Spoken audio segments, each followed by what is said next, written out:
वालेकुम, क्या हाल है दोस्तों? ठीक हो? मैं है इफ्तिखार सुन रहे मेरा यूट्यूब चैनल जहाँ में इफ्तिखार। सुबह सुबह का टाइम है, धुंध समोग बहुत ज़्यादा थी चुकी है, सर्दी भी बहुत ज़्यादा है, लेकिन समोग जरा ना हर पास छाई हुई है। तो मैं जरा ना तैयारी शारी करते फ्रैश थी तो हुणे जरा ना बिल्कुल तैयारी कर चुकी है, रेडी थी चुकी हैं, क्योंकि मंडी ते वजने सब्ज़ी मंडी बनते अज जरा ना तो ताज़ा फ्रूट का रेट और ताज़ा जो है सब्जियों का रेट वो भी तो नाल शेयर करेंगे से। तो तमाम दोस्तों को ये रिक्वेस्ट है कि सारे चैनल को सब्सक्राइब ज़रूर करे सो, बेल आइकन को प्रेस करे सो और वीडियो को मुकम्मल जरा आवाज़ करे सो। तो बगैर टाइम वेस्ट किए जुलते से सब्ज़ी मंडी जुलते था सब्ज़ी मंडी का जरा ना दिखाना भाई आज जरा ना फ्रूट की क्या सेल है तो फ्रूट की क्या कीमत है, क्योंकि अस आज माल्टा भी खरीद करने, अमरूद भी खरीद करने, केला भी खरीद करने, नाल सेब भी। तो तुहाको भी नाल जरा ना गाइड करे सूँ, क्योंकि दिखे सो तुहाको भी केले का क्या रेट है, अमरूद का क्या रेट है और माल्टे का क्या रेट है।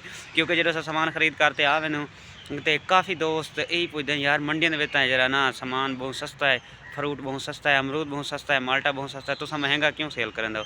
जनाब महंगा इस वजह से सेल करने से कि किराए खर्चे सारा कुछ पै वेंदे, लेकिन मंडियों में भी इस टाइम माल है जरा ना बहुत महंगा है।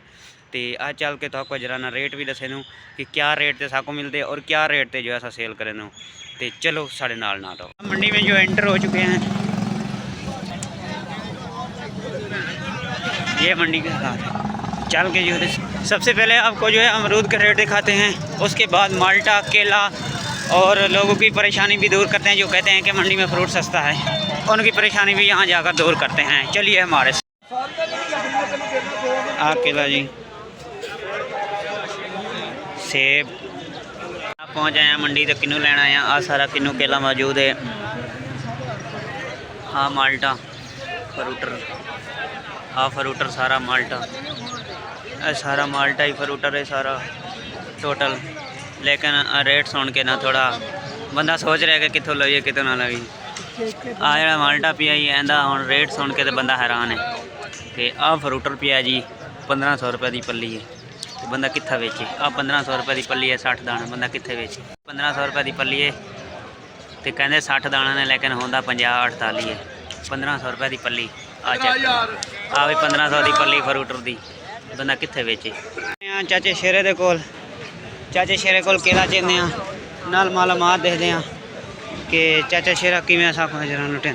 चाचा शेरा ना करी हेरा फेरा ते असा जरा ना इस टाइम पहुँच गए हैं।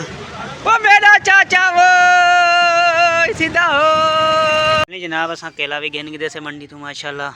एक केला साको मिले जड़ा बड़ा VIP है और सोहना केला है माशाल्लाह, एक केला मिले। आ साको माल्टा मिले तो आ पली भी असा माल्टे दी, दो पले माल्टे चाहते से, सेब चाहते, अमरूद चाहते से, ये अमरूद है, आ माल्टे इन्हें को होने जरा ना माल्टियों को फ्रैश करें दूँ, इन्हें साढ़े पानी दे इन्हें को धोए दूँ, धो ते ले दूँ तो काम शुरू करें दूँ। तो बाकी जरा ना तो नाल